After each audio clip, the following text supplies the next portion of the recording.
laisa lil insan illa masahun kencana ajengan kapan Quran wa laisa lil insan illa masah teu manfaat keur manusia kecuali keur waktu hirupna. Berarti teu manfaat pang tahlilankeun, teu manfaat pang ahdiahan Fatihahkeun, pang istighfarkeun. Ayat Quran kan nu dipangera mah wa laisa lil insan illa masah. Tur padahal orang ti guru orang lain teu manggih ayat eta ngan justru dikaji mata ngamanaan Quran teh henteu bisa kurokyu man pasarul Quran biroyihi pan bahaya kan itu.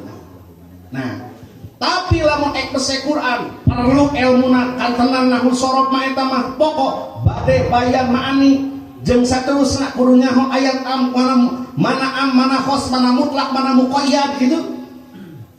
Ayeuna ayat eta tingali ayat am atawa khos eta teh pan